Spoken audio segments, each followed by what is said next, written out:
Disgusting! There's no way I'm handing over the inheritance to this child. You see?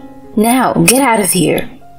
Really, they just say whatever they want. Not knowing is scary. Fine, then I'll just file for alimony.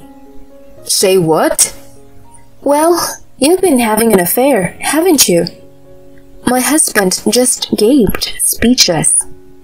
I'm Lila. I've been married to Ryan, who's 4 years older, for a long time. He's the third son of a wealthy family, but you wouldn't know it from his demeanor. When we met, we were both fresh in our careers, not really thinking about marriage. He was my solace through the hard work. And before we knew it, we were considering marriage after settling into our jobs.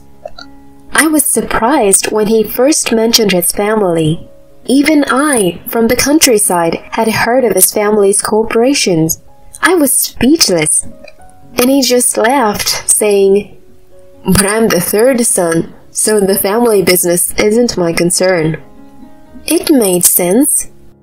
His 2 older brothers were already involved in the business, and he worked in a different field.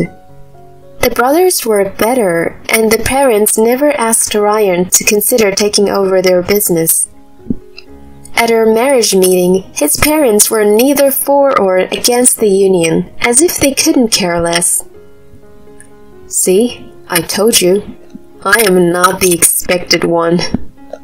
I smiled, but I worried about the complex feelings behind his eyes. Our marriage was peaceful. Our relationship with his family was distant, with no contact from their end. It felt lonely, but compared to the typical in-law problems, we were fortunate. However, everything changed when Ryan's father, Tony, fell ill. About my family home. One evening, he brought it up with an uneasy air. He looked like he had something very important to say, and I listened quietly. My mom asked for help with Dad's situation. I had an inkling. Wanting to help your parents is natural, but what he said next shocked me. I'm thinking of quitting my job and returning home. I was puzzled. Returning home? What about my opinion?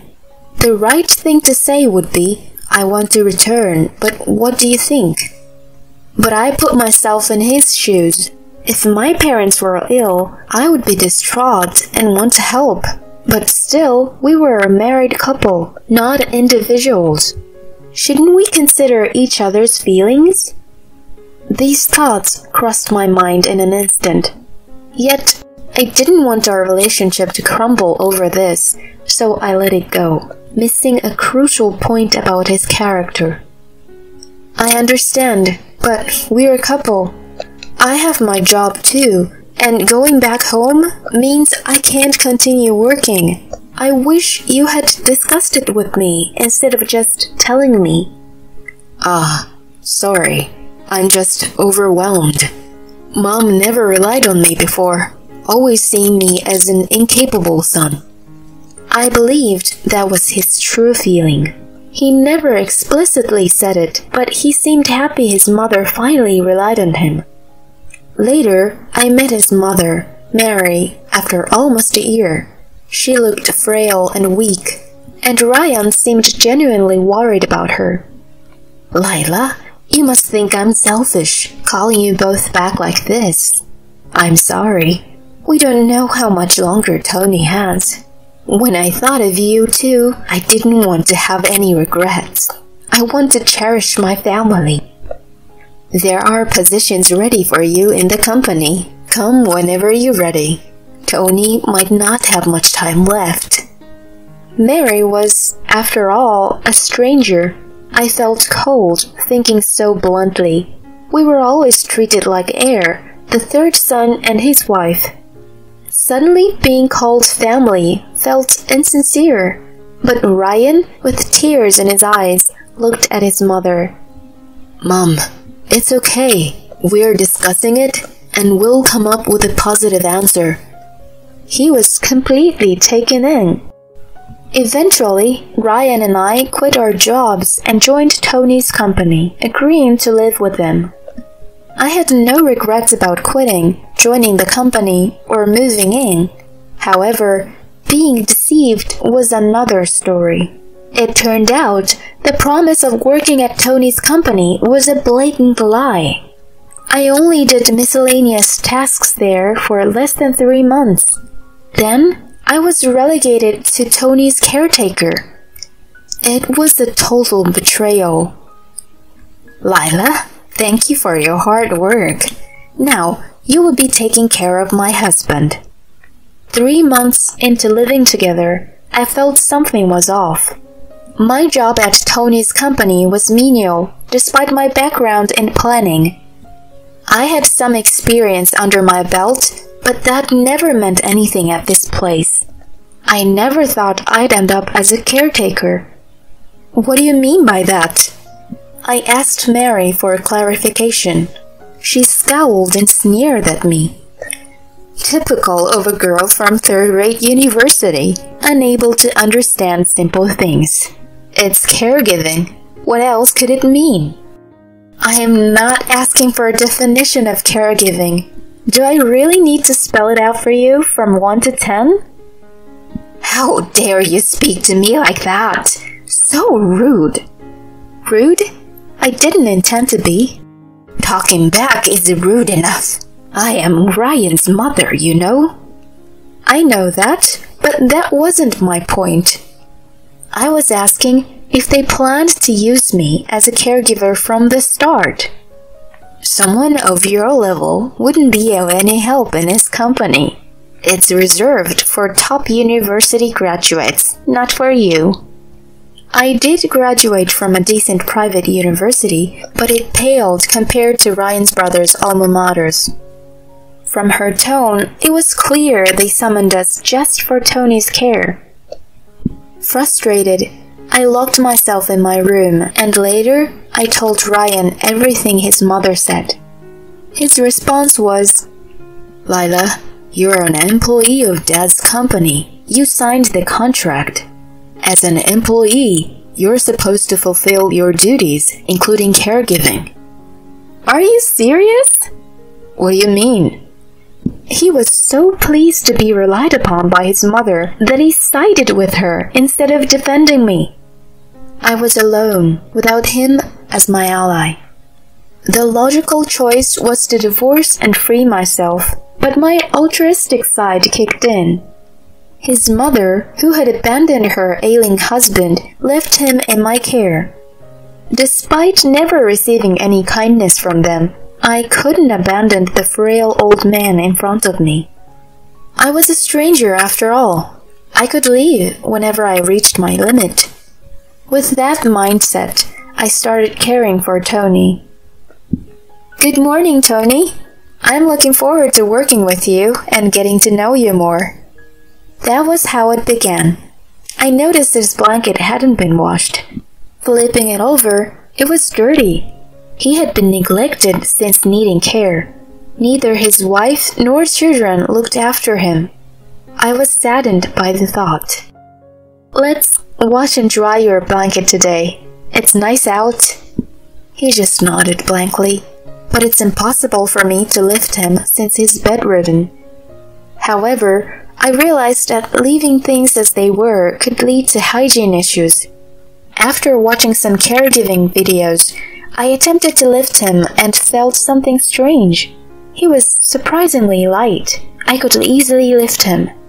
Despite my initial suspicions, I cleaned his room and did the household chores. The only regular visitor was his secretary. A month of one-sided conversations passed. Until one day, Tony sighed deeply. You're quite resilient, aren't you? Huh? I turned around, only to find him sitting up on the bed, smiling and looking at me. Tony, you can talk? Sorry about that. My mind has been clear all along, just physically frail. I didn't expect you to stay so long. Thank you. He apologized, clearly weakened. No, it's not like that. It's more like, I guess I'm being stubborn or something. I definitely feel like I've been tricked, but, you know. It's hard to admit, I simply felt sorry for the old man in front of me. Did I look that pitiful? I stayed silent, but he seemed to understand my expression. Your parents must be wonderful people. My children never lifted a finger to help their fallen father. Perhaps I raised them wrong. His words left me with a bittersweet smile. Thank you for talking to me, even when I didn't respond. Your humming and stories were comforting. I felt embarrassed for singing carelessly. Would you mind listening to my story today? Go ahead, Tony. He shared his past. He had a woman he intended to marry, but to save his nearly bankrupt company, he was arranged to marry Mary. The woman disappeared silently. I found her later, but she had already passed away from illness. Why did you search for her? I wanted to marry her, to leave everything and be with her. I married Mary, who comforted me in my grief, but somewhere I lost my way. Now she's probably infatuated with her lover. Mary's affair was shocking, but it made sense why she never came home. Sorry for the unpleasant talk. Lila, could you stay by my side a bit longer? Initially, I approached my relationship with Tony thinking I could leave any time, but eventually he became a part of my life. Surprisingly, I didn't find the caregiving burdensome. I was simply fulfilling his requests. However, as time went on, his health deteriorated, and a year later, he was almost entirely bedridden. Despite his physical decline, he remained mentally sharp. I continued to tend to his small requests every day. During this time, Mary rarely showed her face, and Ryan, my husband, also stayed away. My attempts to contact him went unanswered. My love for Ryan had dried up. He didn't even come to see his own father, and left me alone in this house. I decisively hired a private investigator and found out about his affair. I wasn't shocked. Perhaps it was a woman's intuition, but I had a rough idea about his actions. I decided to divorce him and leave this house after Tony's passing. Amidst these plans, Tony had a seizure and was rushed to the hospital. Once stable, he began issuing various instructions to his secretary and lawyer. He called me to his hospital room and meticulously explained what would happen with the inheritance, outlining a plan that would send his neglectful wife and 3 sons spiraling. A few months later, Tony peacefully passed away. I was there with his secretary for his last moments. Mary and his 3 sons showed up without a tear, immediately discussing funeral arrangements. Mary turned to me with a smirk. It's good you could fulfill your duty as a wife. I thought you were useless, but you found your purpose. Now you have no relation to our family anymore. We'll handle everything, so please leave. I looked at Ryan, who wore a smug smile. That's the situation, so we're good with the divorce, right? Don't worry, I'll give you a fair amount of money. Just don't talk about the inheritance, okay? Disgusting! Thinking about the inheritance. I would never give it to someone like you. You know now, so leave. Really, they just say whatever they want. Not knowing is scary. Fine, then I'll just file for alimony. Say what? Well, you've been having an affair, haven't you? He just gaped, speechless. Mary was caught off guard and had the same reaction. I'm actually surprised that he didn't think I was onto him. Wait a minute, the fault is yours for not being able to get pregnant. No, that's not it. Regardless of whether I can get pregnant or not, infidelity is wrong. I have the right to claim alimony. You see, Ryan has a child now. What? Mom, stop. I hadn't been aware of this development. She had just given me concrete proof of the affair. Oh, there's a child. Congratulations. Ryan, make sure you pay the alimony. Let's go with the standard $70,000. Paid now and we can divorce. $70,000? That much? It's a small price for a divorce. $60,000 for you and $10,000 for her. That's the going rate. Well, he looked awkwardly at his mother. Fine, that's a small price to get rid of this nuisance. I have fulfilled my role, so I'll leave. How obedient. After all, you're just after the money. Don't ever show your face to us again. We'll see about that. I'm sure I'll be seeing you in a few days. I quietly left the room. Ryan paid the alimony in 5 installments over the next few days, and we divorced. I'm free now. Later, I was called into a meeting room by Tony's company's legal counsel, where I found Mary and Ryan with visibly strange expressions. Why is Lila here? It's the president's will. Tony wanted me to witness everything to the end. Mary and her family reluctantly complied with the lawyer's prompts. The lawyer began. The next president will be the eldest son, Mike. Regarding the estate division, Mary interrupted. Wait a minute. The eldest son's name is Roger, not Mike. No, Mike is the son of the president and Erica. My name is Mary, not Erica. Yes, I am aware. Mary, realizing the existence of a hidden child, demanded, Bring that ugly child here! The company should be passed to the eldest son, Roger. I am the eldest son, Mike, and I will take over the company as per my father's wishes. What? You? Yes, I am Mike, the first son. The former in-law family was stunned.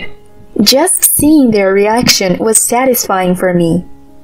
I knew everything, as Tony had confided in me after regaining consciousness in the hospital.